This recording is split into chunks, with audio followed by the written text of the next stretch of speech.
செயல்பாடு. அறிமுகம். உங்களுக்கு கலாச்சாரம் இல்லை, நீங்கள் கலாச்சாரமற்றவர் என்ற சொற்கள் நம்மில் பலருக்கு இருக்க வேண்டும்.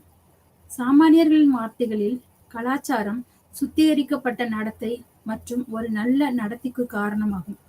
பாரம்பரிய இசை, நடனம், நாடகம் போன்ற வாழ்க்கையின் சிறந்த குணங்களை ருசிக்கிறோம். ஒருவர் சாப்பாட்டு மேஜையில் அமர்ந்து கட்லரி எவ்வாறு பயன்படுத்துகிறார் என்பது போன்ற ஒருவரின் நடத்தை மற்றும் ஆச்சாரம் முதலியன கலாச்சாரம் கொண்டது.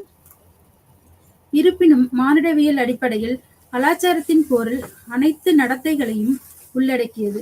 இது அடிப்படையில் மக்களின் வாழ்க்கை முறையை பிரதிபலிக்கிறது.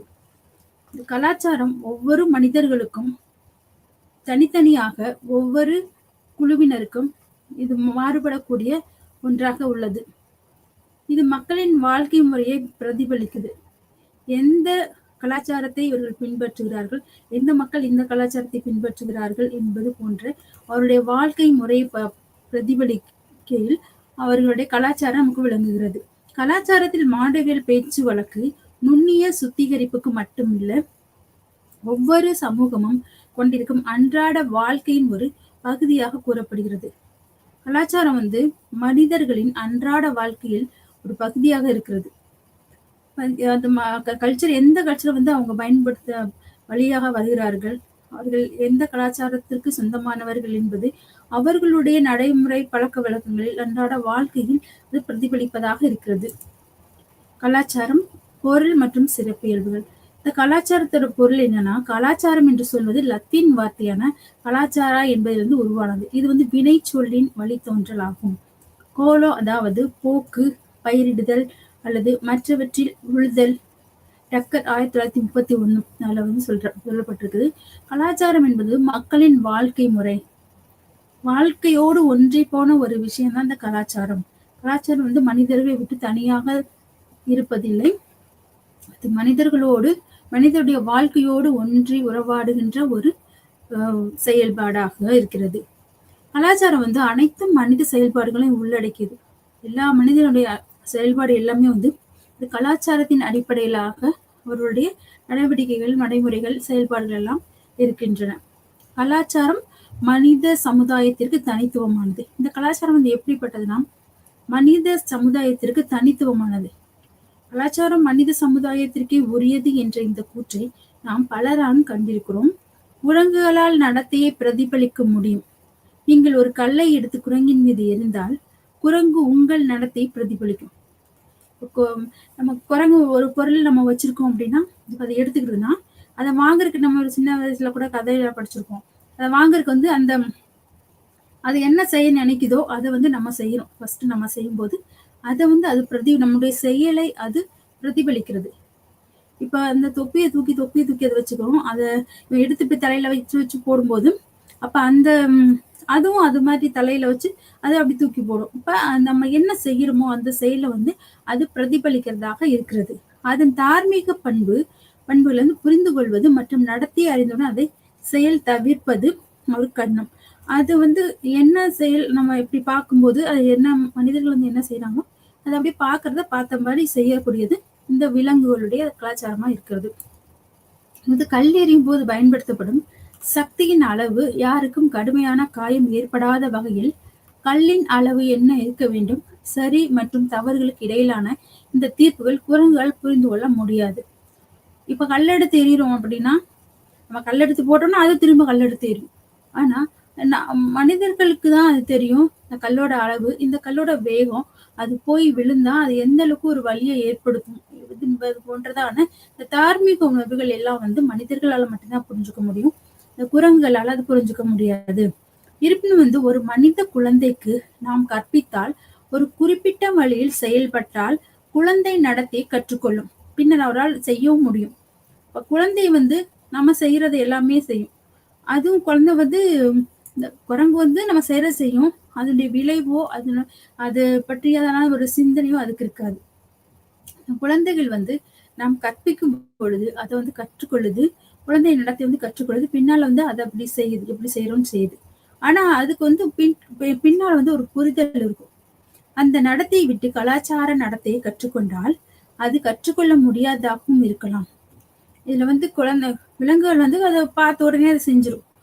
ஆனா இந்த கலாச்சாரத்தை வந்து பின்பற்றக்கூடிய இந்த குழந்தைகள் வந்து அதை பின்பற்றக்கூடியதாக இருக்கிறது. அதனுடைய அர்த்தத்தோட அதை புரிந்து அதை பின்பற்றக்கூடியதாக இருக்குது. எனவே பதில் வந்து ஆம். கலாச்சாரம் என்பது மனித சமுதாயத்திற்கு மட்டுமே தனித்துவமானது. இந்த மாதிரி விவாதிக்கும் போது இந்த மனித சமுதாயத்துக்கு மட்டும்தான் இந்த கலாச்சாரம் வந்து ஒரு தனித்துவமானது. கலாச்சாரம் வந்து மனித இனத்துக்குள்ள மட்டும்தான் அது இருக்கிறது, செயல்பாடுது. ஆனா விலங்குகளுக்குள்ள வந்து அந்த கலாச்சாரம் வந்து இருக்காது. மனிதர்களுக்கு மட்டும்தான் அது தனித்துவமானது. மனித சமுதாயத்திற்கு ஒரு கலாச்சாரத்தை தனித்துவமாக்கும் பண்புக்கூறுகள் என்ன? பண்புக்கூறுகள் கலாச்சாரத்தை உருவாக்க மனித உயிரினங்களை அனுமதித்தது நமது உயிரியலில் வேரூன்றியுள்ளது. மனித சமுதாயத்திற்கு வந்து கலாச்சாரத்தோட தனித்துவமாக்கக்கூடிய பண்புக்கூறுலாம் என்ன? அது வந்து எப்படி உருவாக்க முடியும்? மனித உயிரினங்களை அனுமதிக்குதா?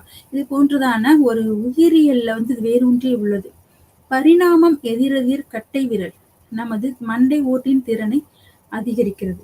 இரு கால் அசைவு தனிப்பட்ட அறிவாற்றல் திறன்கள் மற்றும் படைப்பு மற்றும் ஒரு சுருக்கத்திற்காக உருவாக்க இந்த திறன்களின் வளர்ச்சியை உருவாக்க முடியும். இரு கால் அசைவு வந்து தனிப்பட்ட அறிவாற்றல் திறன்கள் மற்றும் படைப்பு மற்றும் சுருக்கத்திற்காக உருவாக்குகின்ற திறன்களின் வளர்ச்சியை வந்து அதால உருவாக்க முடியும்.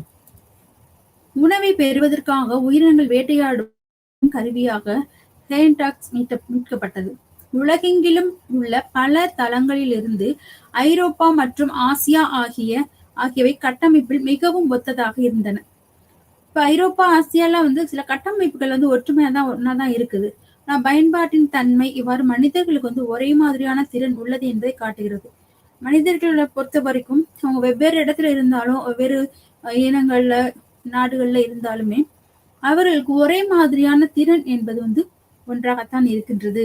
உயிர் வாழ்வதற்கான ஈடுபாடு மற்றும் தயாரிப்பு கருவிகள், கலாச்சாரத்தை உலகளாவிய நிகழ்வாக உருவாக்குதல், நேரம் மற்றும் பல்வேறு தொழில்நுட்ப ஊடகங்களின் வெளிப்பாடு, சில சமூகங்கள் வேகமான விகிதத்தில் முன்னேறின. இப்ப உயிர் வாழ்வதற்கான ஈடுபாடு வந்து அது தயாரிப்பு கருவிகளா இருக்கட்டும், இப்ப வேட்டையாட வந்து கருவிகள் வந்து பயன்படுத்துறாங்க. ஆதி காலத்துல மனிதர்கள் இருக்கும்போது அவங்களுக்கு வேட்டையாடுறதுக்கான ஒரு கருவிகள் அப்படி எதுவும் இல்லை. அவங்களுக்கு கிடைக்கிறத அவங்க சாப்பிட்டு அவங்க இருந்தாங்க. அப்ப காலப்போக்குல வந்து அந்த வேட்டையாடுறதுக்கான கருவிகள் வந்து உருவாக்க ஆரம்பிச்சாங்க. குச்சிகளை, கம்புகளை, அப்புறம் ஈட்டி, அந்த மாதிரி ஒரு ஷார்ப்பான கருவியெல்லாம் அதை அவங்க தூக்கி எறியும் போது அது அந்த விலங்குகளை வந்து கொல்லக்கூடியதாக அந்த மாதிரி கருவிகள்லாம் உருவாக்குறாங்க. அப்ப பல தொழில்நுட்ப ஊடகங்கள்ல வந்து வெளிப்பாடு வரும்போது அது ஈஸியா அப்புறம் துப்பாக்கி இது போன்றதான கருவிகள் எல்லாம் வந்து அவர்கள் பயன்படுத்த ஆரம்பித்தவர்கள். அடுத்தடுத்த காலகட்டத்துல இந்த மாதிரி இந்த தொழில்நுட்ப வளர்ச்சிகள் மூலமா நிறையவே மாற்றங்கள் வந்தது. வளர்ச்சிகளும் முன்னேற்றங்களும் அதிகரித்தன. இப்ப கலாச்சாரம் மரபணு ரீதியாக, மரபுரிமையாக இல்லை. கலாச்சாரம் வந்து உயிரியல் ரீதியாக அல்லது மரபணு ரீதியாக பெற்றோரிடமிருந்து குழந்தைகளுக்கு பரவுவதில்லை. கலாச்சாரம் வந்து ஒரு வாழ்க்கை முறைதான், வாழ்க்கையோடு ஒன்றி போன ஒரு விஷயம்தான். ஆனா இது வந்து மரபுரிமை அல்லது மரபணு ரீதியாக வந்து அது கலாச்சாரம் என்பது இல்லை. பெற்றோர்களிடமிருந்து குழந்தைகளுக்கு பரவுவதில்லை. இப்ப அவங்க என்ன செய்யறாங்களோ அது அப்படியே வந்து இவங்க செய்யறாங்கன்னா அப்படி இல்லை. அந்த சூழ்நிலையில் எந்த குழந்தை எப்படி வாழ்கிறதோ சூழ்நிலையோடு ஒன்றி வாழ்கிறதும் அந்த சூழ்நிலையில் இருக்கக்கூடிய சில விஷயங்களை வந்து கற்றுக்கொள்கிறது.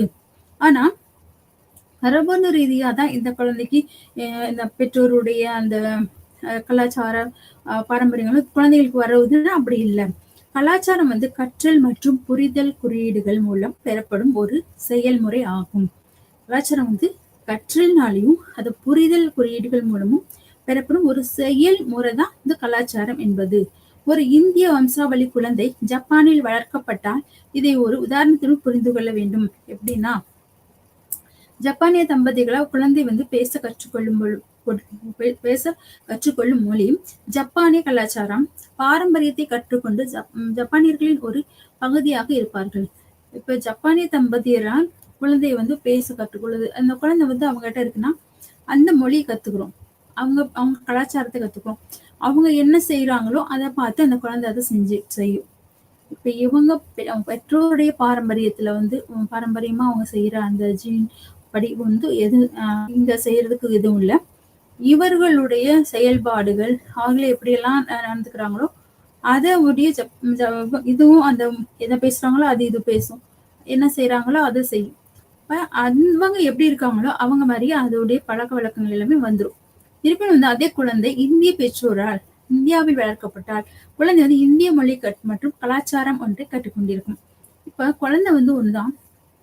இப்ப ஜப்பான்ல வளரும்போது அந்த சூழல்ல அந்த குழந்தை என்ன பேசும்? ஜப்பானிய மொழி தான் பேசுவாங்க, சீன மொழி தான் பேசும். ஏன்னா எல்லாரும் அவங்க அது ஜப்பான்ல இருக்கிறதுனால அந்த மொழியை தான் அது பேசும். அதுதான் அவங்க அங்க நடைமுறையில எது இருக்கும், என்ன பழக்க வழக்கங்கள் இருக்கோ அதை தான் அந்த குழந்தை செய்யும். இதே குழந்தை இந்தியா வளர்க்கப்பட்டா, இந்திய பெற்றோர்கள் அவங்க குழந்தை வளர்க்கப்படுதுன்னா அந்த சூழ்நிலைக்கு ஏற்றவாறு இந்திய மொழிகள், ஏதாவது அந்த இடத்துல எந்த மொழிகள் பேசப்படுகிறதோ அல்லது அந்த குடும்பத்தில் எந்த மொழி பேசப்படுகிறதோ அந்த மொழியை அது கற்றுக்கொள்ளும். அந்த கலாச்சாரத்தை வேற அது கற்றுக்கொள்ளும். அது அவங்க வந்து எந்த கலாச்சாரத்தில் வளர்க்குறாங்களோ அல்லது அந்த குடும்பம் எந்த கலாச்சாரத்தை பின்பற்றி வருகின்றதோ அந்த கலாச்சாரத்தை இந்த குழந்தையும் அது கற்றுக்கொண்டு அதன்படியே செய்ய ஆரம்பிக்கும். இன்னைக்கு கலாச்சார நடத்தை வந்து கற்றது மற்றும் மரபணு ரீதியாக பரவவில்லை, அது வந்து மரபுரிமையாக மற்றும் இருந்து அனுப்பப்படுகிறது. ஒரு தலைமுறை மற்றொன்று கற்றல் மற்றும் சின்னங்கள் வழியாக மொழி முக்கிய பங்கு வகிக்கிறது. இப்ப அங்க இருக்கிற சின்னங்கள் வழியாவோ கற்றல் மூலமாவோ மொழி மூலமா அவங்க தொடர்பு வந்து வருது. அப்ப எந்த இடத்துல எந்த மொழி பேசப்படுதோ, ஒண்ணுமே தெரியாத ஒரு குழந்தைய ஒரு இடத்துக்கு வேற ஒரு இடத்துக்கு கொண்டு போய் விடும்போது அந்த என்ன பேசுறாங்கன்னு அந்த மொழி அந்த குழந்தைக்கு தெரியாது. ஆனா அந்த மொழியை வந்து அது கற்றுக்கொள்ள ஆரம்பிச்சிடும். அங்கேயே இருக்கும்போது அது பேசுறதுக்கு வேற வழி இல்லை. அதோட கம்யூனிகேஷன் வந்து எப்படியாவது ஆரம்பத்துல வந்து அது அப்படியே சைக்கியா கூட சொல்லி அவங்க என்ன பேசுறாங்கன்றது ஈஸியா கற்றுக்கொண்டு அதுவும் அதை பேச ஆரம்பிச்சிடும். இது வந்து பழக்க வழக்கங்கள் மூலமாக இருக்கக்கூடிய அந்த சூழலுக்கு ஏற்றவாறு தன்னை மாற்றிக்கொண்டு அதுபடியே அது நடந்து நடைமுறையில் அது நடந்து வருகிறது. கலாச்சாரம் வந்து நிலையானது, ஆனால் மாறும். கலாச்சாரம் வந்து நிலையானதுதான், ஆனா மாறக்கூடியது. கலாச்சாரம் என்பது மனிதர்களின் வாழ்க்கை முறை மற்றும் அன்றாட நடவடிக்கைகள் என விவரிக்கப்பட்டுள்ளது. கலாச்சாரம் மனிதர்களின் வாழ்க்கை முறைதான், அன்றாட நடவடிக்கைகள் தான்.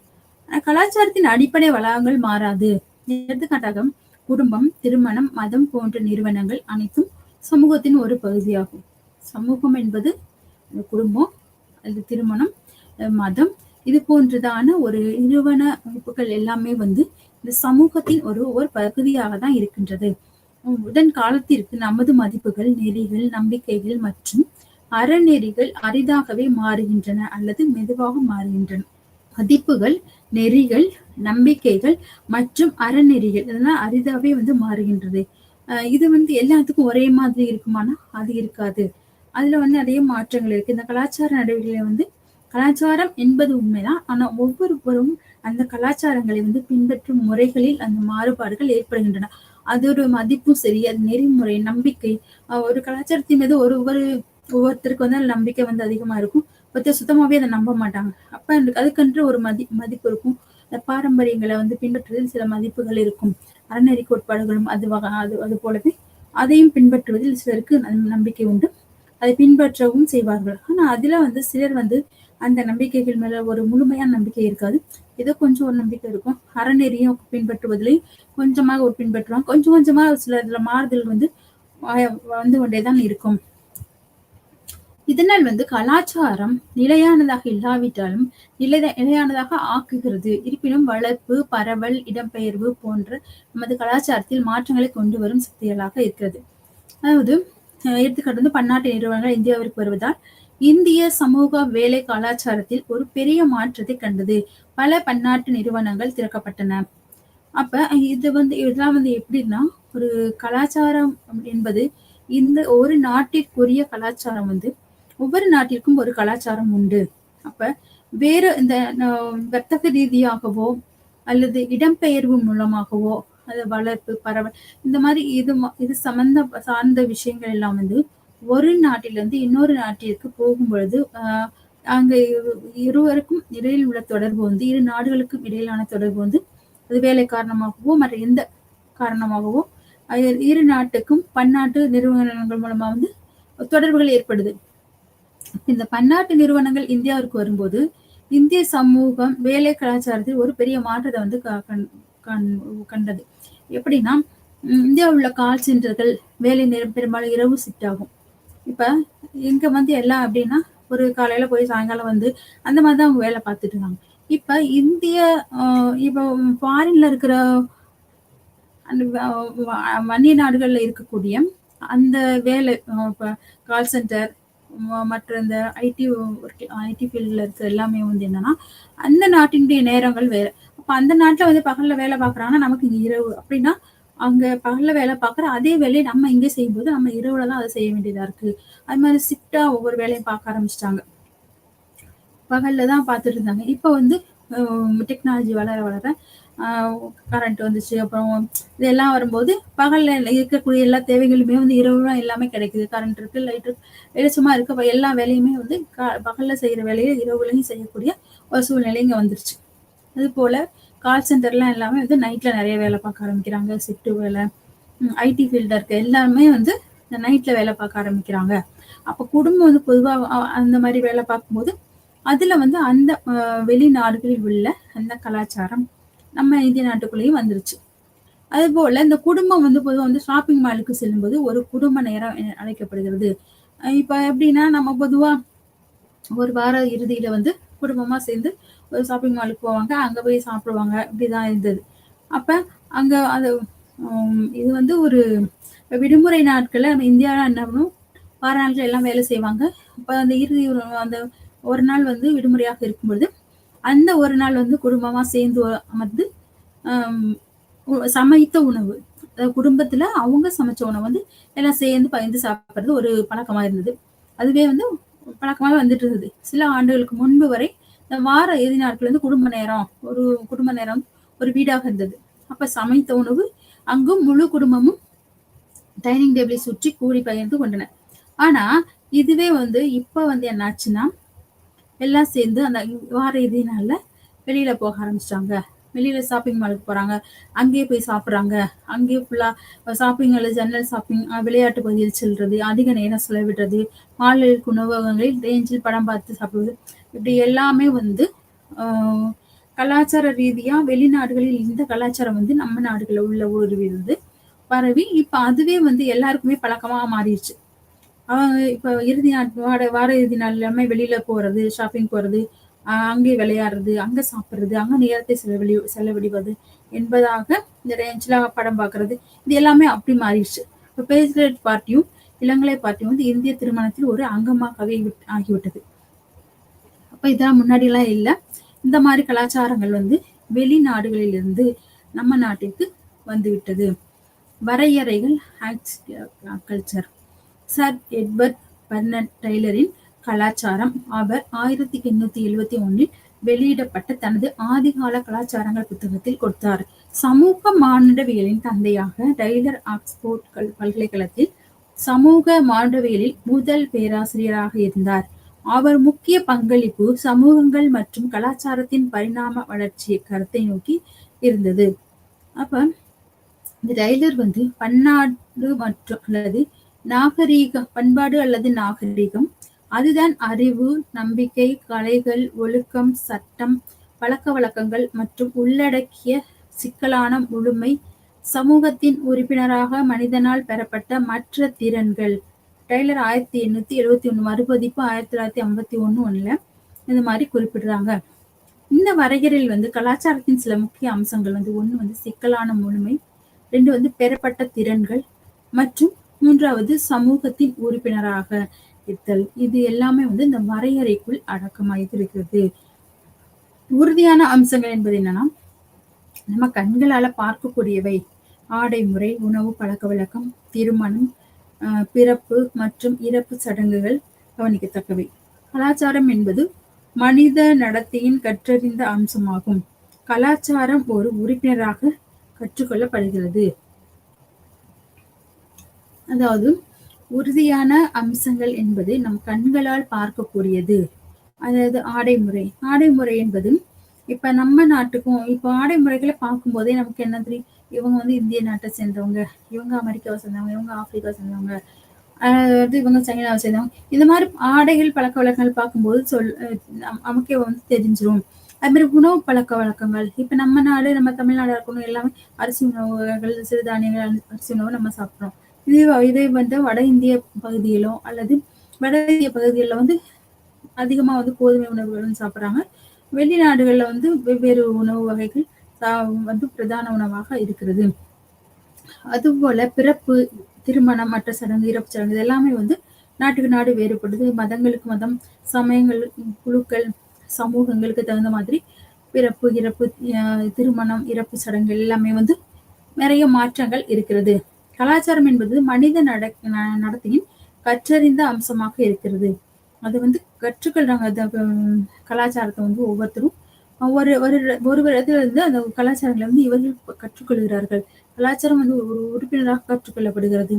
அது வந்து சமூகத்தின் ஒரு உறுப்பினராக உறுப்பினர்னா இந்த சமூகத்திற்கு சொந்தமானவர்கள், அதாவது அந்த சமூகத்துக்கு சொந்தமானவர்கள் அந்த சமயங்கள் பின்பற்றக்கூடிய கலாச்சாரங்களை அவர்களும் பின்பற்றக்கூடியவர்களாக இருக்கிறார்கள். பெஸ்கோவிட்ஸின் வரையறையில் கலாச்சாரம் மனிதனின் மொத்த அமைப்பின் ஒரு பகுதியை குறிக்கிறது.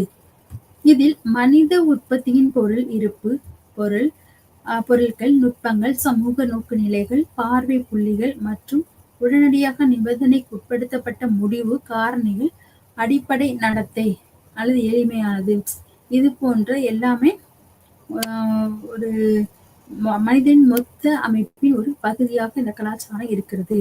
அதாவது கலாச்சாரத்தால் உருவாக்கப்பட்டவை சுற்றுச்சூழலில் ஒரு பகுதி. பெஸ்கோவிட் 1955 மறுபதிப்பு 1958. இதுல வந்து அடுத்த வந்து ஒரு வரையறை என்ன சொல்றா, மால்னோவிஸ்கி கலாச்சாரத்தை வந்து ஒரு கருவி யதார்த்தம் மற்றும் கருவியாக வரையறுத்தார். உயிரியல் மற்றும் பெறப்பட்ட தேவையின் திருப்தி. இது ஒருங்கிணைந்த முழுமை நுகர்வோர் பொருட்களில் உள்ள கருவிகள், அரசியலமைப்பு பாத்திரங்கள், பல்வேறு சமூக குழுக்கள், மனித கருத்துக்கள் மற்றும் கைவினைப் பொருட்கள், நம்பிக்கைகள் மற்றும் பழக்க வழக்கங்கள். இது வந்து மைலோஸ்கி வந்து சொல்றாரு. இது மாதிரியான நம்பிக்கைகள், மனித சமூக குழுக்கள், மனித கருத்துக்கள் மற்றும் கைவினைப் பொருட்கள், நம்பிக்கை இது எல்லாமே வந்து அந்த இந்த கலாச்சாரங்கள் வந்து கலாச்சாரத்தின் அடிப்படையில் இது எல்லாமே இருக்கிறது. நம்பிக்கையாக்கும், பழக்க வழக்கங்கள், கைவினைப் பொருட்கள் இது எல்லாமே வந்து அவங்களுடைய சில கைவினைப் பொருட்கள் வந்து அந்த மதம் சார்ந்த, அந்த இறையியல் சார்ந்ததாக இருக்கும். சில இடங்களில் மட்டும்தான் சில கைவினைப் பொருட்கள் வந்து கிடைக்கும். அப்ப அது வந்து எப்படி கிடைக்கும்னா அந்த சமயத்தில் உள்ள அது கடவுள்களை பிரதிபலிக்கக்கூடியதாகவோ அல்லது அந்த கலாச்சாரத்தை பிரதிபலிக்கக்கூடியதாகவோ இருக்கிறது. இப்ப அஸ்ஸாம்ல எல்லாம் இருக்கும்போது அஸ்ஸாம்ல என்னன்னா அவங்களுடைய உடைகள், பாரம்பரிய உடைகள் சரி, அவர்களுடைய நடனங்கள், கலைகள் இது எல்லாமே வந்து நிறைய வித்தியாசங்கள் உண்டு. நம்ம நாட்டுக்கும் நம்ம தமிழ்நாட்டுக்கும் அங்கேயும் நிறைய வித்தியாசம் உண்டு. அதுல வந்து இப்ப நம்ம இருக்கிற இப்ப கலாச்சாரங்கள் மாற மாற எல்லாரும் எல்லா கலாச்சாரங்களையும் கொஞ்சம் கொஞ்சம் அவங்களுடைய பண்ற கலாச்சாரங்களை பின்பற்றக்கூடியவர்களாகவும் மாறிக்கொண்டு வருகிறார்கள். கலாச்சாரம் என்பது வந்து சிந்தனை, உணர்தல் மற்றும் எதிர்வினை ஆற்றல் பெறப்பட்ட மாதிரியான வழிகளை கொண்டுள்ளது மற்றும் முக்கியமான குறியீடுகள் மூலம் இது வந்து பெறப்படுகிறது. சிந்தனை, உணர்தல், எதிர்வினை ஆற்றல் ஒன்று செய்வாங்கன்னா அது இந்த ஏதாவது ரியாக்ட் பண்ணணும், அது பண்றது பெறப்பட்ட மாதிரியான வழிகளை கொண்டுள்ளது, முக்கியமான குறியீடுகள் மூலம் இது பெறப்படுகிறது. அடுத்தது கலாச்சாரத்தில் கருத்துக்கள், வளர்ப்பு மற்றும் சமூகமயமாக்கல். சின்னங்கள் மூலம் கலாச்சாரத்தை கடத்தும் செயல்முறை, பெற்றோரிடமிருந்து அவர்களுக்கு கற்பித்தல், குழந்தைகள் வளர்ப்பு மற்றும் சமூகமயமாக்கலை உள்ளடக்கியது. வளர்ப்பு என்பது அதன் மூலம் ஒரு செயல்முறை ஆகும். வளர்ப்பு மற்றும் சமூகமயமாக்கல் ஒரு சின்ன குழந்தைய வந்து அவங்க எப்படி வளர்க்குறாங்க, எந்த கலாச்சாரத்தை அவர்களுக்கு கற்றுக் கொடுத்து வளர்க்கிறார்கள், எந்த செயல்முறை, எந்த கலாச்சாரத்தை அவர்களுக்கு கடத்துகிறார்கள், பெற்றோரும் வந்து அவர்கள் எவற்றையெல்லாம் கற்றுக்கொண்டு அதன்படி அந்த குழந்தைகள் செய்கிறார்கள். ஒரு குழந்தை வந்து அவனுடைய வழிகள், பழக்க வழக்கங்கள் மற்றும் பிற பண்புகளை கற்றுக்கொள்கிறது மற்றும் மாற்றி அமைக்கிறது. குழந்தைகள் வந்து சில குழந்தைகள் வந்து கற்றுக் கொடுக்க வேண்டியதுக்கு இதை இப்படி செய்யணும் அப்படி செய்யணும். ஆனா சில குழந்தைகள் வந்து பார்க்கும்போதே அதை வந்து இதை கற்றுக்கொள்றாங்க. இப்ப பெற்றோர்கள் வந்து எதெல்லாம் செய்யறாங்களோ, எதை பேசுறாங்களோ அதே மாதிரி இந்த குழந்தைகள் பேச ஆரம்பிக்குது. அவங்க வந்து என்ன மாதிரி செயல்முறைகள், நடைமுறைகள்ல எப்படி பண்றாங்களோ அதை பார்த்து இந்த குழந்தைகள் வந்து பண்ண ஆரம்பிக்குது. ஸ்கூலுக்கு போற குழந்தைங்க என்ன போன உடனே, ஸ்கூல் விட்டு வந்த உடனே அந்த ஸ்கூல்ல என்ன டீச்சர்ஸ் எல்லாம் எப்படி நடந்துக்கிறாங்க, எப்படி பேசுறாங்க, எப்படி கிளாஸ் எடுக்கிறாங்க. அதை வந்து வீட்டில் வந்து அவர்களாகவே யாரோ ஒரு ஒருத்தர் இருப்பு போல வைத்துக்கொண்டு அவர்களுக்கு இந்த குழந்தைகள் வந்து பாடம் எடுக்கிற மாதிரி கிளாஸ்ல பேசுற மாதிரி ஸ்டூடெண்ட்ஸ் உட்காந்துருக்க மாதிரி அவங்க இமேஜின் பண்ணி அவங்க பேச ஆரம்பிச்சுருவாங்க. அப்ப அந்த மாதிரி அவங்களுடைய கலாச்சாரம் அது ஸ்கூல்ல இருக்க ஆசிரியர்களுடைய அந்த கலாச்சாரத்தை வந்து இவர்கள் குழந்தைகள் வந்து கற்றுக்கொண்டு அதை செயல்படுத்துகிறார்கள். அவருடைய வழியில வந்து பழக்க வழக்கங்கள் மற்றும் பிற பண்புகளை கற்றுக்கொள்கிறது. அது நல்ல பழக்க வழக்கங்களை கற்றுக்கொள்கிறது. ஒரு ஒரு குப்பை குப்பை இருக்குன்னா பேப்பர்ஸ் வேஸ்ட் பொருட்களை வந்து ஸ்கூல்ல இருக்கு. ஆனா ஸ்கூல்ல அந்த குப்பை தொட்டியில தான் போடணும் அப்படி சொல்லி கொடுத்துருப்பாங்க. அப்ப இந்த குழந்தைங்க வந்து வீட்டுக்கு வந்தாலுமே அந்த குப்பை வந்து கீழே போடாம அது டஸ்ட்பின்ல தான் கொண்டு போய் அந்த குப்பையை போடுவாங்க. அப்ப அந்த கலாச்சாரங்களை வந்து பின்பற்றும் போது அங்க படிக்கும்பொழுது அந்த சூழல்ல எல்லாம் எப்படி குழந்தைங்க இருக்காங்களோ அதை பார்த்து இந்த குழந்தைங்களும் அந்த பழக்க வழக்கங்களை வீட்டில் நடைமுறைப்படுத்துகிறார்கள். கலாச்சாரம் வந்து நேரடியாக பெற்றோர் மற்றும் உடனடி குடும்பம் போன்ற உடன் பிறப்புகள், தாத்தா பாட்டி மற்றும் மற்ற பராமரிப்பாளர்கள் மற்றும் அவரது நிலை மற்றும் பாத்திரத்தின் செயல்பாடுகளை நிறைவேற்ற கற்றுக்கொள்கிறார்கள். இப்போ குழந்தைகள் வந்து ஸ்கூல்ல இருக்காங்க, அப்புறம் வீட்டுக்கு வராங்க. வீட்டுல அம்மா அப்பா இருக்காங்க, தாத்தா பாட்டி, அப்புறம் வந்து கூட பிறந்தவங்க அக்கா தங்கச்சி அண்ணன் இவங்கெல்லாம் இருப்பாங்க. சில வீட்டுல பராமரிப்பாளர்கள் இருப்பாங்க. இப்ப இந்த மாதிரியான நமக்கு சுற்றி இருக்கிறவர்களுடைய பழக்க வழக்கங்கள், கலாச்சாரங்கள் எல்லாவற்றையும் இந்த குழந்தைகள் வந்து கற்றுக்கொள்றாங்க. சிலவங்க தாத்தா பாட்டி மாதிரி அவங்களுடைய அந்த பழக்க வழக்கங்களை வந்து அப்படி செய்வாங்க. அம்மா அப்பா பேசுறது அதை அப்படியே வந்து வெளியில வந்து பிள்ளைங்க கிட்ட பேசுவாங்க. அவங்க எப்படி பேசுறாங்க, சண்டை போடுறவங்களா இருந்தா அது மாதிரி சண்டை போடுறது, அவங்க பயன்படுத்துற வார்த்தைகளை வந்து இவங்க வந்து வெளியில வந்து பேசுறது. அப்புறம் அவங்க நல்லா அன்பா பேசுறாங்கன்னா அது மாதிரி அதே அன்போட மற்றவங்களோட அவங்க பேசுறது. அவங்களுடைய எல்லா செயல்பாடுகளும் பேச்சுக்களும் வந்து இந்த குழந்தைகள் மூலமா பிரதிபலிக்க ஆரம்பிக்குது. குழந்தைகள் வந்து அதை அப்படியே கத்துக்கிறாங்க. ஒரு செயல்முறையாக வளர்ப்பது ஒரு குழந்தையின் உருவாக்கும் கட்டத்தில் வீட்டிலேயே தொடங்குறது. உருவாக்கும் கட்டம் வீட்டுல தான். ஒரு குழந்தை இருக்குன்னா அது எங்க பிறக்கிற குழந்தைங்க எல்லாருமே ஒரே மாதிரிதான். அந்த அதோடைய செயல்பாடுகள் அல்லது வளர்ப்பு முறை வந்து எங்க உருவான்னு வீட்டுலதான் அங்க தொடங்குது. முதல்ல வந்து வீட்டுல தொடங்குது. அவர் ஒரு பொது இடம் போன்ற பள்ளிகளில் முறையான கல்வி அறிமுகப்படுத்துவதற்கு முன்பு மதத்தை பற்றிய வந்து நம்பிக்கைகள், பழக்க வழக்கங்கள், ஆச்சாரம் மற்றும் பிற கலாச்சார ரீதியாக பொருத்தமான நடத்தைகளை கற்றுக்கொள்கிறார்கள். ஒரு குழந்தையுடைய முதலுடைய எங்க அந்த குழந்தைங்களுடைய வளர்ப்பு ஆரம்பிக்குது அப்படின்னா அவங்களுடைய வீட்டுலதான் அது தொடங்குது. அதுக்கப்புறமா அது கொஞ்சம் வளர்ந்து கொஞ்சம் பெருசா ஆகும்போது அது ஸ்கூலுக்கு போகுது. இப்ப பள்ளியில் போக பள்ளியில் வந்து முறையான கல்வியை கற்றுக்கொள்ளுது. அத கல்வியை வந்து அறிமுகப்படுத்துறதுக்கு முன்னாடியே மதம் சார்ந்த நம்பிக்கைகள், பழக்க வழக்கங்கள், ஆச்சாரம் இது எல்லாமே வந்து வீட்டிலேயே கத்துக்குது. வீட்டுல வந்து இப்ப இந்துக்கள் இருந்தா காலையில எழுந்திரிக்கணும், சாமி கும்பிடுறது, அது என்னென்ன அவங்க செய்யறாங்களோ வீட்டுல அது எல்லாமே அந்த குழந்தை கத்துக்கணும். வந்து ஒவ்வொரு சமயத்தை சார்ந்தவர்கள் அந்த குழந்தைங்களுக்கு வீட்டுல என்ன மாதிரி அவங்க பண்றாங்க, காலையில வந்து ஒரு பிரார்த்தனை செய்யறது வந்து அந்த ஒரு குடும்பத்துல பழக்க வழக்கம் வந்து அந்த குழந்தை எப்பவுமே எங்க இருந்தாலும் அந்த குழந்தை அந்த பழக்க வழக்கத்தை பின்பற்றி வரும். அது ஒரு பாடல்கள் மூலமாக பிரார்த்தனை செய்யறது, ஓதுறது, மந்திரம் ஓதுறது, இந்த மாதிரி எல்லாம் வந்து இந்த சின்ன குழந்தைங்க எல்லாம் சின்ன வயசுல இருந்தே கத்துக்கிறாங்க. எல்லா சமயங்கள்லயும் அந்தந்த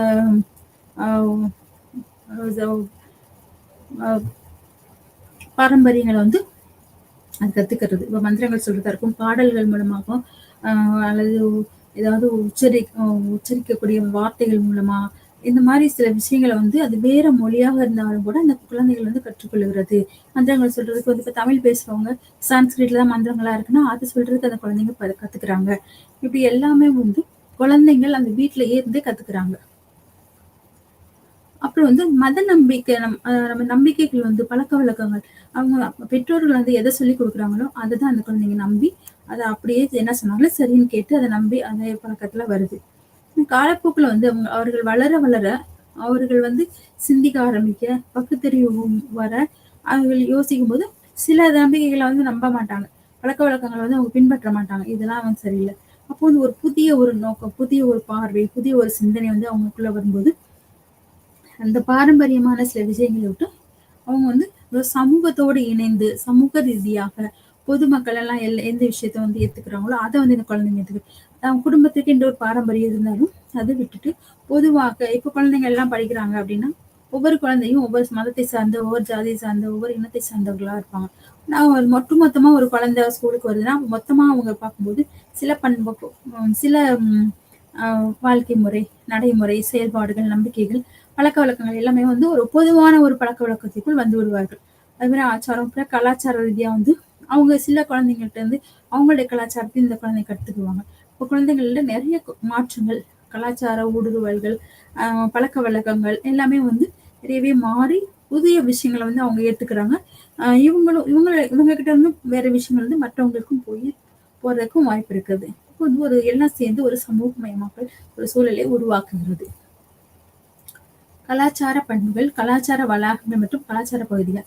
இந்த கலாச்சார பண்பை ஒரு கலாச்சாரத்தில் மிகச்சிறிய அடையாளம் காணக்கூடிய அழகு என வரையறுக்கலாம். குரோபருக்கு உண்டு. அதாவது கலாச்சார பண்பை கலாச்சாரத்தின் குறைந்தபட்ச வரையறுக்கக்கூடிய உறுப்பு என்று வரையறுத்தார். கலாச்சாரத்தின் குறைந்தபட்ச வரையறுக்கக்கூடிய உறுப்பு என்று வந்து ஒரு வரையறுக்கிறாரு.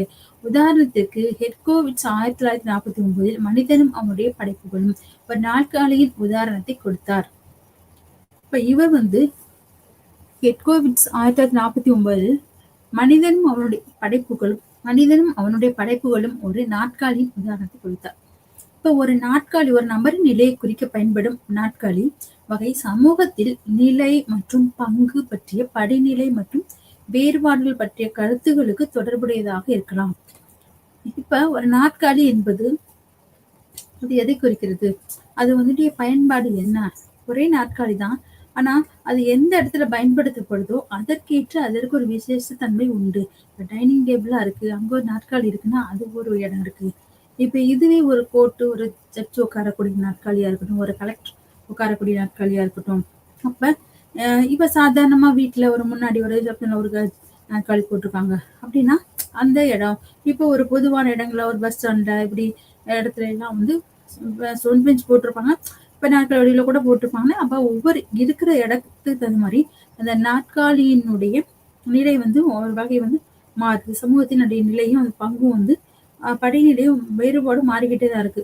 அது வந்து இடத்துக்கு தகுந்த மாதிரி எல்லாமே மாறக்கூடியது. கலாச்சாரம் பண்பும் அது அந்த எப்படி மாறிட்டு இருக்கும். நாட்காலி ஒவ்வொரு இடத்துக்கு தகுந்த மாதிரி மாறுறது போல மனிதர்களுமே அந்த இடத்துக்கு தகுந்த மாதிரி மாற்றிக்கொள்கிறார்கள். மகர சங்கராந்தியின் அது சூரிய மகரத்திற்கு செல்லும் முதல் நாளை குறிக்கிறது. மகரம் குளிர்கால சங்கராந்தியின் முடிவையும் நீண்ட நாட்களின் தொடக்கத்தையும் குறிக்கிறது. இப்ப இது வந்து இந்தியாவில் பல மாநிலங்கள் அது மாதிரி இப்ப இந்த மகா சங்கராந்தி அந்த இதை வந்து சில இந்தியர்கள் வந்து சிலர் வந்து அதை பின்பற்றுகிறார்கள். அதை பின்பற்றி அது போல நிறைய அதை பாக்குறவங்க சிலவங்க வந்து அவங்க இதை மட்டும் சிலர் தான் இதை வந்து பின்பற்றி வர்றாங்க. அடுத்தடுத்து வந்து வேற அதை பார்ப்பவர்கள் எல்லாம் என்ன பண்றாங்கன்னா நம்மளும் இதை மாதிரி செய்யலாம், நம்மளும் இதை பின்பற்றுவோம் அப்படின்ட்டு அந்த ஒரு இதுக்கு இவங்க வர ஆரம்பிச்சாங்க. இந்தியாவில் வந்து பல மாநிலங்கள் ஜனவரி மாதத்துல வந்து தமிழ்நாட்டுல பொங்கல், அஸ்ஸாம்ல மாக் பிஹு, பஞ்சாபில் லோகிரி, இதுவும் இந்தியாவில் பொருளாதார விவசாயம் பயிர்களின் அறுவடை தொடர்புடையதாக இருக்கிறது. இப்ப தமிழ்நாட்டுல வந்து பொங்கல் வருது. அப்ப அந்த டைம்ல என்ன ஆகும்னா அறுவடை பண்ணுவாங்க. அந்த அறுவடை பண்ணும்போது அந்த அறுவடையின் மூலமாக கிடைக்கக்கூடிய அந்த அரிசியை வந்து அந்த சாமிக்கு சூரியனுக்கு வந்து படைக்கிறது தான் பொங்கல் வந்து விசேஷம் நம்ம கொண்டாடுறது. அப்ப சூரியனுக்கு இதை படைக்கக்கூடிய அந்த நாட்கள் தான் அந்த பொங்கல் வைக்கிறாங்க. அது சூரிய பொங்கல்லாம் சொல்லுவாங்கல்ல அது. அஸ்ஸாமில் அதே போல பஞ்சாப்லயும் அது மாதிரி இது எல்லாமே அந்தந்த நாட்டுல அவங்க கொண்டாடக்கூடிய இது வந்து அறுவடை பயிர்கள் விவசாயம் பண்ற பொருளாதாரம் விவசாயம் பயிர்கள் அறுவடை இது தொடர்புடையது. அந்த விழா அந்த குறிப்பிட்ட அந்த நிகழ்வு அப்ப விவசாய தொடர்புடையது. அறுவடை செய்யக்கூடிய அது செப்டம்பர் மாதங்கள்ல செய்யக்கூடியது. அறுவடை பண்டிகைனே வைப்பாங்க. கிறிஸ்துவர்கள்லாம் வந்து அறுவடை பண்டிகைனே வைப்பாங்க. அப்ப அது கிடைக்கக்கூடிய இந்த பலன்களை வச்சு அவங்க வந்து எல்லாரையும் அழைச்சு அவங்க சந்தோஷமா அதை கொண்டாடுற விதமாகவும் அதை நன்றி சொல்ற விதமாகவும் அதை வந்து கடவுளுக்கு படைக்கிறதாக அவங்க அந்த நிகழ்வுகள் வந்து நடைபெறுது. கலாச்சாரத்தின் வடிவங்கள் ஒவ்வொரு கலாச்சாரத்திலும் அதன் வெளிப்பாடாக ஒரு முறை வெளிப்படுகிறது. திருமணம் இது உலகளாவியது, இருப்பினும் ஒவ்வொரு கலாச்சாரம் மாறுபடும். அப்ப கலாச்சாரத்தின் வடிவம்லாம் ஒவ்வொரு கலாச்சாரத்திலும் அதன் வெளிப்பாடாக ஒரு முறை வந்து வெளிப்படுது. எல்லாத்துக்கும் ஒரு வரைமுறைன்னு சொல்லுவாங்கல்ல, அந்த மாதிரி வரைமுறை வந்து இருக்குது. ஒரு பாரம்பரியம் இருக்கிறது. திருமணம் இது வந்து உலகளாவிய விஷயம். திருமணம் வந்து எல்லா நாடுகளிலும் நடக்கக்கூடியது. இருப்பினும் வந்து ஒவ்வொரு கலாச்சாரமும் மாறுபடும். எல்லாரும் அதுவும் திருமணம் பொதுவான விஷயமா இருக்கும். திருமணம் இப்படிதான் நடக்கும் அப்படின்றது இல்லை. உலகளாவிய விஷயமா இருந்தாலுமே ஒவ்வொரு கலாச்சாரத்திற்கும் ஒவ்வொரு மாறுபாடு வந்து உண்டு. சடங்குகளின் அடிப்படையில் சம்பிரதாயமான அவதானிப்புகள்லாம் இருக்கு. இப்போ ஒரு முஸ்லிம் திருமணத்துல நிக்கா ஒப்பந்த திருமணம் அது வந்து நடத்துறாங்க. அப்ப அவங்க வந்து பழங்காலத்துல வந்து முஸ்லிம் திருமணத்துல வந்து பெண் மணப்பெண் வந்து மணமகன் வந்து பார்க்கவே மாட்டாங்க. திருமணம் முடியும் போதுதான் அவங்க திருமணத்தின் அன்று அப்பொழுதுதான் அவங்க வந்து மணப்பெண் மணமகன் வந்து பார்க்க முடியும். அப்ப அந்த மாதிரியான ஒரு சம்பிரதாயம் அந்த இதுல இருந்தது. அது போதக தலைமை தாங்கும் கிறிஸ்தவ தேவாலயங்கள்ல வந்து அவங்களுடைய திருமணம் வந்து அது போலதான் அவங்களுடைய தலைமையில தான் அது தேவாலயத்துல நடைபெறும். அப்புறம் விருந்து எல்லாம் வந்து வேற இடத்துல வைப்பாங்க. அப்ப நடைமுறை வந்து அதற்கு நிறைய வந்து பழக்க வழக்கங்கள் அதோடைய பாரம்பரியங்கள் எல்லாமே வந்து வேற விதமாக இருக்கும். அதுவே இந்து திருமணத்தின் போது பண்டிதர் பூசாரி சடங்குகளை செய்கிறாங்க. அப்ப மணப்பெண் மணமகன் எல்லாம் மட்டும் வச்சு நிறைய சடங்குகள்லாம் செய்வாங்க. இதுவே வந்து இந்துக்கள்னா பொதுவா ஒரு சமய சடங்குகள் வந்து இருக்கும். திருமண சடங்குகள் இருக்கும். இதுலயும் ஒவ்வொரு சமயத்திற்கு ஒவ்வொரு குழுவினருக்கு தனியாக ஒவ்வொரு ஜாதி ஒவ்வொரு சமூகத்தின் அடிப்படையில வந்து திருமண சடங்குகள் வந்து நிறையவே மாறுபாடுகளை கொண்டுள்ளதாக இருக்கிறது. அப்ப திருமணம் வந்து நீண்ட நேரம் வந்து சடங்குகளை செய்யக்கூடிய திருமணங்களும் உண்டு. சில திருமணங்கள்லாம் 7 நாள் அந்த திருமணங்களை வந்து அப்படியே ஒவ்வொரு நாள் ஒவ்வொரு விசேஷமா வச்சு திருமணங்கள் வந்து நடத்துவாங்க. சில திருமணங்கள் வந்து தெரு முனையில வந்து திருமணத்தை நடத்துவார்கள். அது வந்து நம்ம இந்தியாவில் நடக்கக்கூடிய கிராமங்களுக்கு இன்றும் நடக்கக்கூடிய நிகழ்வு திருமண நிகழ்வு இருக்கிறது. அது போல ஆதிவாசிகள் இந்த பழங்குடியினர் இவங்க எல்லாமே இவங்களுடைய திருமண நிகழ்வுகள் எல்லாமே வேற விதமாக இருக்கும். நாட்டிலிருந்து நம்ம நாடுகளில் நடைபெறுவது போல எல்லாமே வேறு விதமான காடுகளில் நடைபெறக்கூடிய திருமணங்களும் நிறைய சம்பிரதாயங்களை திருமண சம்பிரதாயங்களை வந்து அடிப்படையா கொண்ட திருமணங்களும் உண்டு. அதுல வந்து நிறைய அது பாரம்பரியமா அவங்க கடைபிடித்து வரக்கூடிய நிறைய சடங்குகள் சம்பிரதாயங்கள் இன்றும் நடைமுறையில் இருந்து கொண்டு வருகின்றன. இவ்வாறு வெவ்வேறு கலாச்சாரங்களின் வடிவங்கள் வேறுபடுவதை காண்கிறோம். வெவ்வேறு கலாச்சாரங்களின் வடிவங்கள்ல வந்து இந்த வேறுபாடு உண்டு. திருமண சடங்குகளா இருக்கட்டும், அது இறப்பு சடங்குகளாக இருக்கட்டும், குழந்தை பிறப்பு இறப்பு இப்படி எல்லாத்துலயுமே வந்து பருவமடைதல் இப்படி ஒவ்வொரு அடுத்த ஸ்டேஜ்ல வந்து ஒவ்வொரு சடங்கு முறைகளை வந்து பின்பற்றுகிறார்கள். அது எல்லாவற்றையுமே முஸ்லீமா இருக்கட்டும், ஹிந்துவா இருக்கட்டும், கிறிஸ்டியனா இருக்கட்டும், இவங்க எல்லாத்துக்கிட்டையுமே ஒவ்வொரு நடைமுறைகள் இது தவிர சீக்கியர்கள் வாசியர்கள் இப்படி இவங்களும் எல்லாருமே ஒவ்வொரு நடைமுறைகளையும் சடங்கு சம்பிரதாயங்களை பின்பற்றக்கூடியவர்களாக இருக்கிறார்கள். வெவ்வேறு கலாச்சாரங்களில் வடிவங்கள் வந்து வேறுபடுவதை நம்ம காணலாம். ரூத் பெனடிக்ட் ஜப்பானிய போர் கைதிகளை படிக்கும் போது உள்ள வடிவங்களை விவரித்தார். அவர்களின் நடத்தை முறையான மற்றும் ஒருங்கிணைக்கப்பட்டது. அவர்கள் நடத்தை முறையான மற்றும் ஒருங்கிணைக்கப்பட்டது. அப்ப ஜப்பானிய போர் கைதிகள் வந்து படிக்கும்போது உள்ள வடிவங்களை விவரித்தார். அவங்க ஜப்பானிய கைதிகள்லாம் எப்படி இருக்காங்க?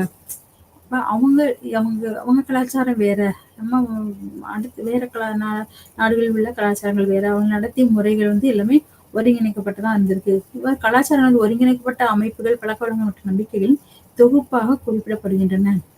இது ஒருங்கிணைக்கப்பட்ட அமைப்புகள் தான்.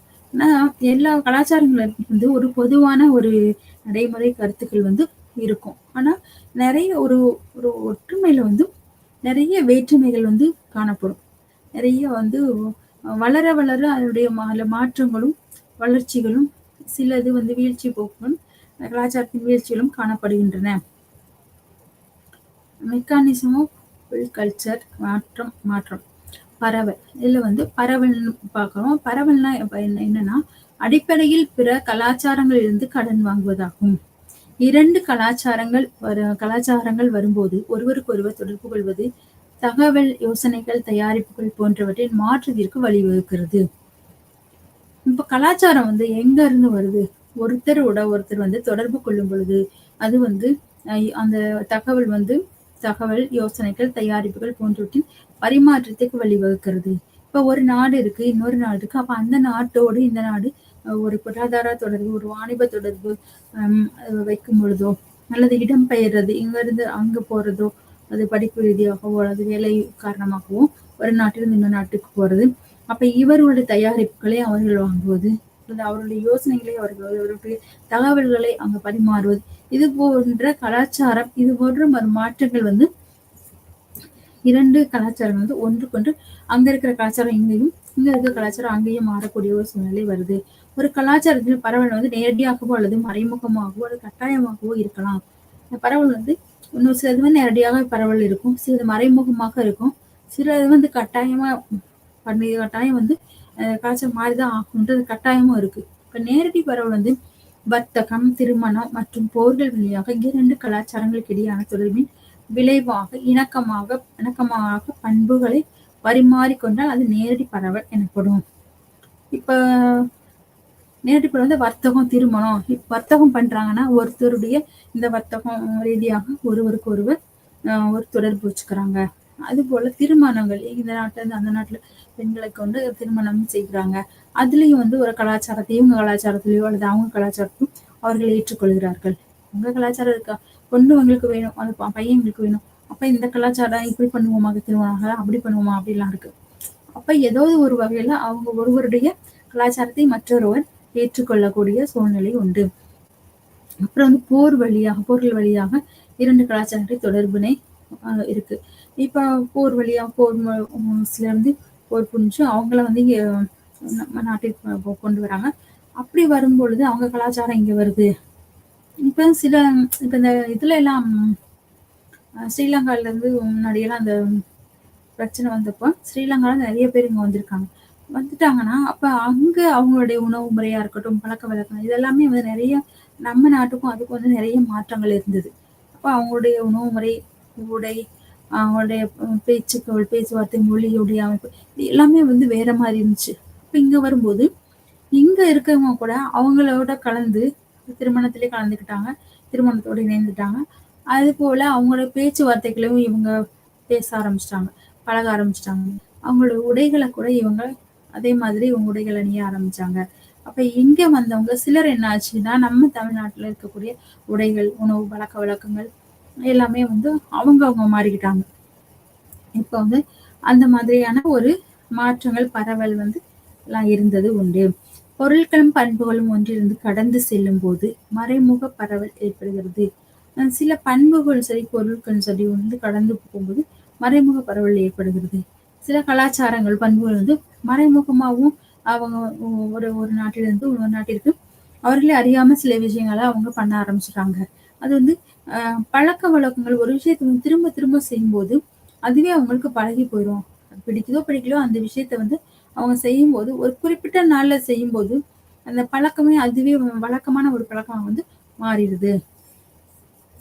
அதே போல போர்களில் வெற்றி பெறும் குழு, அதாவது ஆதிக்கம் செலுத்தும் போது தோற்கடிக்கப்பட்ட குழுவின் மீது தனது கலாச்சாரத்தின் மூலம் அடிபணிய வைக்கிறது மற்றும் திணிக்கிறது. இது கட்டாய பரவல்.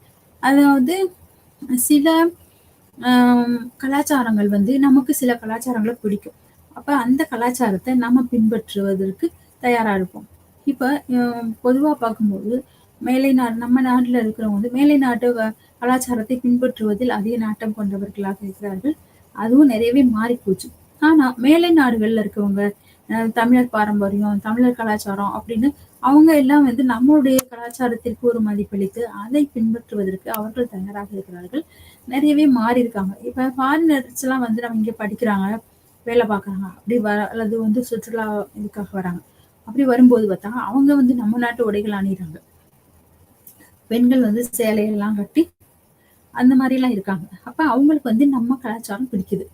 அப்ப அவங்க வந்து அவங்களுக்கு பிடிச்சவங்க அதை ஏத்துக்கிறாங்க. அந்த நடைமுறை பண்புகள் வந்து அவங்களுக்கு வந்து பிடிக்குது. அது போல போரில் வெற்றி பெறும் குழுக்கள் வந்து இப்ப அந்த ஒரு நாட்டை வெற்றி பெற்று அவங்கள வந்து தன்னோட அடிமைகளா அவங்க கொண்டு வர்றாங்க. அப்படின்னா அப்ப இவங்க சொல்றத தான் அவங்க கேட்கணும். இவங்க கலாச்சாரத்த தான் அவங்க பின்பற்றணும். இவங்க சொல்ற மாரி தான் அவங்க செய்யணும். இவங்க சொல்றது தான் ஆடைகள் அணியணும். இவங்க சொல்றது தான் சாப்பிடணும். எல்லாமே வந்து இவங்களுடைய கலாச்சாரம், இவங்க என்ன நினைக்கிறாங்களோ அத அவங்க மேல திணிக்கிறாங்க. அவங்க அடி பண்ணி வைக்கிறாங்க. அங்க வந்து சுதந்திரமும் கிடையாது அவங்களுக்கு. இது வந்து கட்டாயமா வந்து ஒரு கலாச்சாரம் இன்னொரு மக்களிடத்தில் திணிக்கப்படுகிறது. அல்லது அந்த கலாச்சாரத்திற்கு அவர்களை அடிபணிய வைக்கிறது. இது வந்து கட்டாய பரவல் ஆகும். பண்பாடு அடுத்து. முதல்நிலை தொடர்பு காரணமாக 2 குழுக்கள் இடையே தொடர்ச்சியான கலாச்சார அம்சங்களின் பரிமாற்றம் அக்கல்சேஷன் எனப்படும். 1 அல்லது 2 குழுக்களின் கலாச்சாரங்கள் இந்த தொடர்பு மூலம் மாற்றப்பட்டது. ரெட்ஃபீல்ட், லிண்டன் மற்றும் ஹெர்ட்கோவிட்ஸ் 1936. பிட்ஜின் என்பது வளர்ப்பின் ஒரு செயல்முறையாகும். எடுத்துக்காட்டாக தமிழ்நாட்டில் காரணமாக ஐரோப்பியர்கள் பயன்படுத்திய வர்த்தக வழிகள் அரபி தமிழ் என்ற புதிய பேச்சு வழக்கு உருவானது. அரபு மற்றும் தமிழின் கலவை பாண்டியன் 1995. அதாவது இந்த தமிழ்நாட்டுல வந்து அரேபியர்கள் வந்து வராங்க. எதுக்காக வர்றாங்கன்னா வர்த்தகத்துக்காக வர்றாங்க. அப்ப அவங்க வந்தப்போ இந்த அரபி தமிழ் என்ற ஒரு புதிய பேச்சு வழக்கு உருவானது. அரபி மொழியும் முழுசா அவங்க அந்த மொழியும் பேச முடியாது.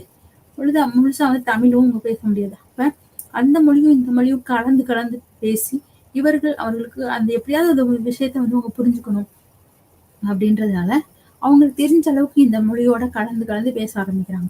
அப்ப அந்த மொழி வந்து ஒரு கலவையாவே அரபு மற்றும் தமிழ் கலவையாவே ஒரு மொழியாவே வந்துருது.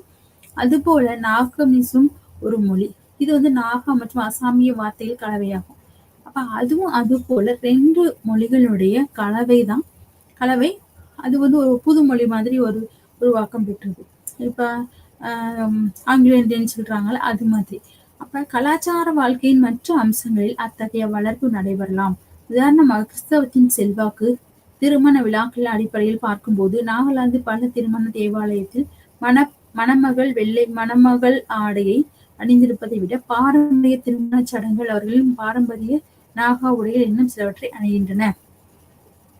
அதாவது கலாச்சார வாழ்க்கை வந்து என்னதான் கிறிஸ்தவங்கள் வந்து அங்க வந்திருந்தாலும் அவங்க திருமண சடங்கு விழாக்கள் எல்லாம் அவங்க பார்க்கும்போது இந்த நாகாலாந்து வந்து பல திருமண தேவாலயங்கள் மணப்பெண்ணுக்குன்னு அந்த வெள்ளை உடை அணிகிறது. அதை விட்டுட்டு அந்த நாகா உடையில அவங்க பாரம்பரியமான நாகா உடையில தான் அவங்க இருக்காங்க.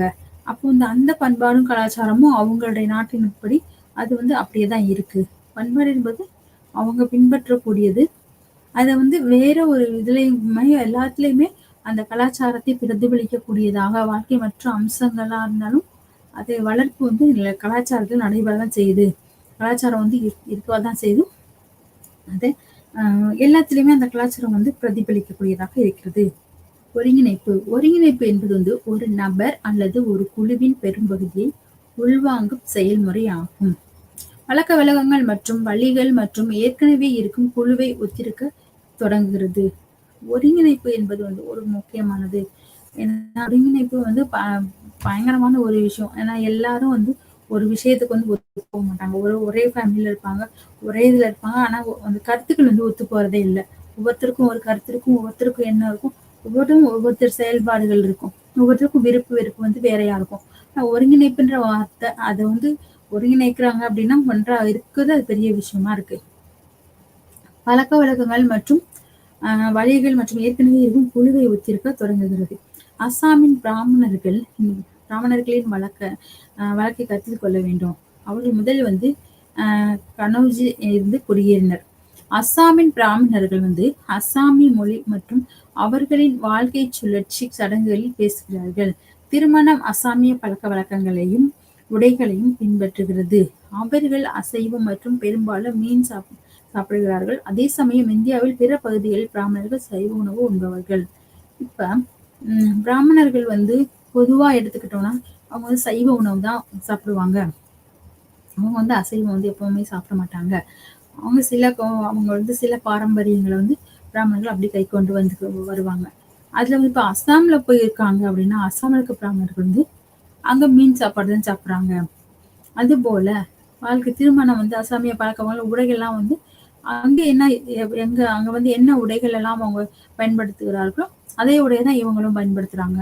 இப்ப ஜாதிகள் எல்லாம் வேறையாக இருந்தாலும் கூட அவங்க இருக்கக்கூடிய அந்த இடத்திற்கு ஏற்றவாறு அந்த கலாச்சாரத்தை அவர்கள் பின்பற்றக்கூடியவர்களாக இருக்கும் பொழுது அங்க ஒரு ஒருங்கிணைவு ஒற்றுமை வந்து காணப்படுகிறது. மேற்கத்திய உலகின் கலாச்சாரங்களை ஒருங்கிணைத்துள்ளது. பர்கர்கள், பீட்சா போன்றவற்றை இந்திய உணவில் உள்ளடக்கியது. இப்ப இந்தியாவுல வந்து பிராமணர்கள் எப்படி வந்து சைவம் தான் உண்ணுவாங்க, இப்படிதான் இருப்பாங்க அப்படின்றது மாதிரி அவங்க அஸ்ஸாம்ல இருந்தாங்கன்னா அவங்களும் இப்படி இருக்காங்க, அவங்களும் அசைவ உணவு சாப்பிடுறாங்க அப்படின்ற ஒரு அவங்க ஏன் அப்படி சாப்பிடுறாங்க? அப்ப அஸ்ஸாமியர்கள் எப்படி இருக்காங்களோ அந்த மொழி பேசுறவங்க அவங்க எப்படி பேசுறாங்கன்னா இப்ப இவங்க அவங்க மொழியை பேசிக்கிட்டு அவங்க திருமணம் எப்படி நடத்துறாங்க அது போல இவங்க நடத்திக்கிட்டு அவங்க என்ன சாப்பிடுறாங்க அது இவங்க சாப்பிட்டு இப்ப அந்த மனிதர்களோடு இந்த மனிதர்களும் ஒருங்கிணைந்து ஒற்றுமையாக வாழ ஆரம்பிக்கிறார்கள். அதுபோல மேற்கத்திய உலகின் கலாச்சாரங்களை ஒருங்கிணைத்துள்ளது. என்னன்னா பர்கர், பீஸா போன்ற ஃபாஸ்ட் ஃபுட் உணவு எல்லாமே வந்து வெளிநாடுகள்ல மேற்கத்திய உணவு கலாச்சாரம் ஆகும். இது வந்து இந்தியாவுக்கு வந்துருச்சு. இப்ப வந்து முன்னாடி எல்லாம் என்னன்னா நம்ம நாட்டுல வந்து சிறுதானிய உணவுகள்லாம் அதிகமா நம்ம பயன்படுத்தி வந்தாங்க. மேற்கத்திய உலகின் கலாச்சாரம் வந்து இங்க வந்து பர்கர், பீட்சா போன்றவற்றை இந்திய உணவில ஒரு முக்கிய இடத்தை வந்து பிடிச்சிருச்சு. இப்ப சின்ன குழந்தைங்க இருந்து பெரியவங்க வரைக்கும் எல்லாருமே இந்த மாதிரியான உணவுகள், இந்த ஃபாஸ்ட் ஃபுட் உணவுகளை வந்து சாப்பிட ஆரம்பிச்சிட்டாங்க. அதுல விருப்பமும் அதிக ஆர்வமும் உள்ளவர்களாக இருக்காங்க. இவங்க வந்து இந்த கலாச்சாரம் வந்து இது நம்மளுடைய கலாச்சாரம் இல்லை, மேற்கத்திய கலாச்சாரம். அது போல நம்மளுடைய பாரம்பரியங்களை அவங்க பின்பற்றாங்க. இப்ப இங்க விளையிற நல்ல பொருட்கள் எல்லாமே வந்து வெளிநாடுகளுக்கு தான் ஏற்றுமதி ஆகுது. இப்ப அங்க போயிட்டு அவங்க பயன்படுத்தி அவங்க அந்த பொருளுக்கு ஒரு விலை வச்சு அந்த பொருள் இங்க திரும்பி வரும்போது அது நம்ம ஃபாரின்ல இருந்து வாங்குற மாதிரி நம்ம நினைச்சிட்டு அந்த பொருள் நம்ம திரும்ப வாங்குறோம், அதிக விலை கொடுத்து நம்ம வாங்குறோம் நம்ம பொருட்களை. அப்ப அது போல அந்த கலாச்சாரம் நம்ம நாட்டுக்குள்ள வந்து இப்ப வருது. அது வந்து அதுல வந்து நல்லது இருக்கா அதுல லாபமா அப்படிலாம் நமக்கு இல்லை. நம்ம அதோட டேஸ்ட்டை மட்டும் தான் பாக்குறோம். நம்ம வந்து அதை பயன்படுத்துறதுக்கான ஆர்வம் அதிகரிச்சிருச்சு. அந்த கலாச்சாரங்கள் அது போல கடைகள்ல போய் மாலுக்கு போறதும் வெளியில போய் சாப்பிட்றதும் இந்த மாதிரியான ஃபாஸ்ட் ஃபுட் ஐட்டம் எல்லாம் நைட்ல சாப்பிட்றது இது மாதிரியான எல்லா பழக்க வழக்கங்களுமே மேலை நாடுகள்ல இருந்து நமக்கு இந்தியாவில் வந்து நிறையவே ஒரு பழக்கத்துல கலந்துருச்சு. இந்த வெளியிருந்து வந்த பிராமணர்கள் அஸ்ஸாமின் உள்ளூர் பாரம்பரியத்தின் ஒரு பகுதியாக மாறினர். இரண்டாவது வழக்கிலிருந்து வெளிநாட்டு உணவு இந்திய பாரம்பரியத்தின் ஒரு பகுதியாக ஆக்கப்பட்டது.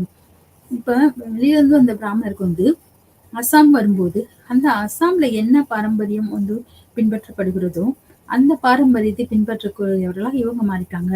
அது அவங்களோட இவங்க ஒருங்கிணைந்து ஒன்றி போயிட்டாங்க. அது போல வெளிநாட்டு உணவு வந்து இந்திய பாரம்பரியத்தை ஒரு பகுதியாகவே ஆயிடுச்சு. இப்ப நம்ம வந்து அவங்களோட இந்த உணவு விஷயத்துல நம்ம ஒன்றி போயிட்டோம், ஒருங்கிணைந்து செயல்படுறோம். அப்ப அவங்க சாப்பிடுறது அவங்களுக்கு பிடிச்சது நமக்கு பிடிக்குது, நம்மளும் சாப்பிடுறோம். அப்ப அந்த உணவு விஷயத்த வந்து நம்ம அவங்களோட வந்து ஒன்றி போயிட்டோம். நம்ம கலாச்சார உறவுமுறை எத்னோசென்ட்ரிசம். மற்றவர்களின் கலாச்சாரத்தை படிக்கும் புரிந்து கொள்ளும் போது 2 முக்கியமான கருத்துக்கள் வெளிவந்துள்ளன. ஒண்ணு வந்து எத்னோசென்ட்ரிசம் மற்றும் வந்து கலாச்சார சார்பியல் வாதம். இந்த முந்தைய ஆய்வுகளில் மானிடவியல் ஒரு துறையாக தோன்றிய காலத்தில் கலாச்சாரம் பற்றிய படைப்புகள் அடிப்படையில் சம்பந்தப்பட்ட ஐரோப்பிய எழுத்தாளர்கள் கலாச்சாரத்தை மதிப்பிடுவதற்கான பொதுவான போக்கு இந்த அணுகுமுறை பிரதிபலித்தது. இது ஆசிரியரின் சொந்த கலாச்சாரத்துடன் ஆய்வு செய்யப்பட்டது. பழங்குடியினர் சமூகங்களின் படைப்புகளில் அத்தகைய சமூகங்கள் கற்பனை செய்யப்பட்டன. விசித்திரமான அல்லது கவர்ச்சியான அவை எதிலிருந்து விலகல்களின் கோடுகளில் அதிகம் வழங்கப்பட்டன. ஒருவரின் சொந்த சமூகத்தில் சாதாரணமானது அந்த காலத்தில் அதிக பயன்பாட்டில் இருந்த பரிணாம கோட்பாடு. இந்த அம்சம் இருந்தது எத்னோசென்ட்ரிசம் என்று அழைக்கப்படுகிறது. சமூகவியலாளர் வில்லியம் கிரஹாம் சம்னரின் என்பவரால் உருவாக்கப்பட்டது. கலாச்சார உருவமுறை வந்து எத்னோசென்ட்ரிசம் அப்படின்றது வந்து பழங்குடிய சமூகங்களின் படைப்புகள்ல சமூகங்கள்ல கற்பனை செய்யப்பட்டது. பழங்குடி சமூகத்தினர் வந்து எப்படியெல்லாம் அவங்க வாழ்க்கை முறை இருந்தது, அவங்க எங்க இருந்தாங்க, எப்படி இருந்தாங்க, அவங்களுடைய உணவு முறை என்ன, அவங்களுடைய பழக்க வழக்கங்கள் என்ன, அவங்க உடை எது அணிந்தாங்க, எங்க குடியிருந்தாங்க, எப்படி ஆரம்பத்துல வந்து இயற்கையோடு அவங்க சார்ந்திருந்தாங்க. இயற்கையில வந்து என்னெல்லாம் கிடைக்குதோ அதை வந்து அவங்க பயன்படுத்தினாங்க. மண் எடுத்து வீடு கட்டினாங்க. அப்புறம் இருக்கிற அந்த கூரைகள், அந்த ஓலைகள் இதெல்லாம் வச்சு மேல மேயிறாங்க. அப்ப அதை வச்சு கம்புகள் ஈட்டிகளை வச்சு வேட்டையாடுறாங்க. அப்புறமா கொஞ்சம் கொஞ்சமா காலங்கள் மாற மாற அவங்களுடைய கலாச்சாரம் மாற மாற அவங்க வந்து உணவு வந்து வேட்டையாடி சாப்பிட்றாங்க. பச்சையான காய்கறிகள், பழங்கள், அந்த தானியங்கள் விளையாட வந்து அப்படியே சாப்பிட்றாங்க. அதுக்கப்புறம் வந்து அவங்க சமைத்த உணவுகளை சாப்பிட ஆரம்பிச்சாங்க. தீய கண்டுபிடிக்கிறாங்க. அப்புறம் சமைத்த உணவுகளை சமைக்க ஆரம்பிக்கிறாங்க. அப்புறம் வந்து அப்படி அப்படியே இவங்களுடைய வளர்ச்சி வந்து நாகரிகத்திற்கு அப்படியே மாறுது. கலாச்சாரம் எல்லாம் மாறுது. அப்ப இப்படிதான் இருக்கணும், இப்படி வாழணும் அப்படின்ற ஒரு கட்டுக்கோப்பு, ஒரு வரைமுறைக்குள் அவர்கள் வருகிறார்கள். அப்போ வந்து ஒரு சமூகமா தனித்தனியா ஆளா இருந்தது ஒரு குழுக்களா வருது. அப்புறம் வந்து எல்லாம் செய்றாங்க. அப்போ ஒரு இடத்துல அவங்க குடியிருக்காங்க. அப்ப அங்க இருக்காங்க. அப்ப அவங்களுக்கும் மற்றொரு இடத்தில் இருக்கிற இந்த குழுவினருக்கும் சமூகத்தினருக்கும் ஒரு தொடர்பு உண்டாகுது. அப்ப இவங்களுக்கு என்ற ஒரு கலாச்சாரம் இருக்கிறது. அவங்களுக்கும் என்ற ஒரு கலாச்சாரம் இருக்கிறது. அப்ப 2 கலாச்சாரம் அவர்கள் இவர்களோடு தொடர்பு கொள்ளும் பொழுது இருவருக்குமே வந்து ஒரு கலாச்சார ரீதியா வந்து ஒரு ஒற்றுமையும் ஒரு ஒருங்கிணைவும் உண்டாக்குறது. இந்த பரிணாமம் அந்த காலத்தில் வந்து பயன்பாட்டில் பரிணாமம் கோட்பாடு வருது. இப்படி எல்லாத்துலயும் ஒரு மாற்றங்கள் வந்து வந்துகிட்டே இருக்கு. அப்போ வந்து அந்த மாற்றங்கள் வந்து விரிவடைஞ்சுக்கிட்டே இருக்கு. இது வந்து 1906 வந்து வெளியிடப்பட்ட அவரது புத்தகமான சோக்ரட்டிஸ் இன மையவாதம் குறிக்கிறது. ஒருவரின் கலாச்சாரம் மற்றும் வாழ்க்கை முறை மற்ற அனைத்தையும் விட உயர்ந்தது என்று கருதும் போக்கு இருந்தது. 1919ஆம் நூற்றாண்டில் அமெரிக்க மாண்டவியலாளர் பிரான்ஸ் போவாஸ் கலாச்சாரத்தை முன்வைத்தார்.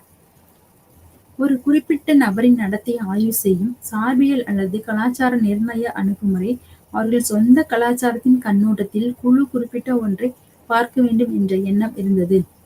இப்ப கலாச்சார சார்பியல்வாதம் வந்து அதன் சொந்த விமர்சனங்கள் வந்து கொண்டிருந்தது. மனித உரிமை கண்ணோட்டங்கள் வந்து பல சமூகங்களில் உள்ள பல கலாச்சார முறைகள் மனித உரிமை மீறல். அத்தகைய ஒரு உதாரணம் பெண் சிசு கொலை நடைமுறையில் உள்ளது. சில சமூகங்கள் அல்லது பெண்களுக்கு சொத்தை வழங்கக்கூடாது. குறிப்பாக பெண்ணியவாதிகள் வந்து பெரும்பாலான கலாச்சாரங்கள் பாரம்பரியத்தின் பெயரில் ஆண ஆதிக்கத்தை ஊக்குவிக்கின்றன என்று உண்மையை விமர்சிக்கிறார்.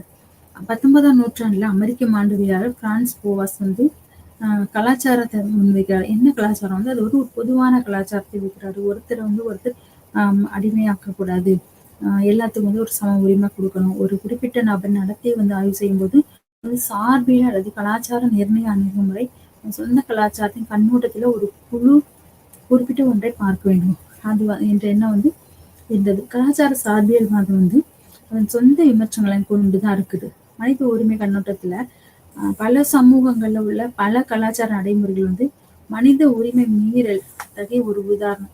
மனித உரிமை மீறக்கூடியதா இருக்கு. சில வந்து கலாச்சாரங்கள் வந்து உணவு, உடை, மற்ற பழக்க வழக்கங்கள், அது மாதிரி பிறப்பு, இறப்பு, திருமணம், சடங்கு, இது போன்ற எல்லாவற்றிலுமே வந்து ஒவ்வொரு கலாச்சாரத்திற்கும், ஒவ்வொரு இனத்திற்கும், ஒவ்வொரு குழுவிற்கும், ஒவ்வொரு சமுதாயத்திற்கும் ஒரு தனிப்பட்ட கலாச்சாரம் உண்டு. ஒரு பாரம்பரியங்கள் உண்டு.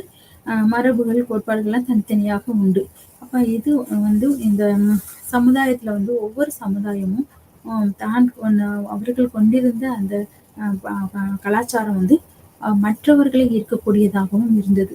அப்ப வர்த்தக ரீதியாக தொடர்பு கொள்ளக்கூடிய வேறு நாடுகளில் உள்ளவர்கள், மேலை நாடுகளில் உள்ளவர்கள் இந்திய நாடுகளுக்கு வர்த்தக ரீதியாக வருவதும், நமது நாட்டைச் சேர்ந்தவர்கள் வெளிநாடுகளுக்கு வர்த்தக ரீதியாகவோ அல்லது தொழில் வேலை காரணமாகவோ இடம்பெறும் பொழுது அங்க உள்ள கலாச்சாரத்தை இவர்கள் பின்பற்றக்கூடியவர்களாகவும், இங்கே நம்ம இந்தியாவிற்கு வருபவர்கள் வந்து இந்திய கலாச்சாரங்களை பின்பற்றக்கூடியவர்களாகவும் மாறியிருக்காங்க. அப்ப இதுல வந்து ஒரு ஒருங்கிணைவு, ஒரு ஒற்றுமை வந்து காணப்படுது. சிலது வந்து அவங்களாவே அந்த கலாச்சாரத்திற்கு தன்னை மாற்றிக் கொள்கிறார்கள். அவர்களுக்கு அதுல விருப்பம் ஏற்படும் போது அந்த கலாச்சாரத்தை அவர்கள் ஏற்றுக்கொள்கிறார்கள். இந்த கலாச்சாரம், சில கலாச்சாரங்கள் வந்து நன்மையான விஷயங்களை பிரதிபலிக்கக்கூடியதாக இருந்தாலும் சில கலாச்சார நடைமுறைகள் வந்து மனித உரிமை மீறல்களை கொண்டு வருகிறதாக இருக்கிறது. இப்ப பெண்ணியவாதிகள் வந்து பெரும்பாலான கலாச்சாரம் வந்து பாரம்பரியத்துல இருந்து ஆணாதிக்கத்தை ஊக்குவிக்கிறதா இருக்கிறது. அப்போ வந்து பெண்களுக்கு சம உரிமை இல்லை, அந்த சிசு கொலை நடைமுறையில இருக்குது, அதை வந்து கட்டுப்படுத்த முடியல. அப்ப அதை வந்து இந்த கலாச்சாரத்துல வந்து இப்படிதான் இருக்கும் என்ற நம்பிக்கையை வந்து அவங்க வந்து கொண்டு வந்துடுறாங்க. இந்த மாதிரியான கலாச்சாரங்களும் இப்ப நடைமுறையில் உள்ளது. நன்றி.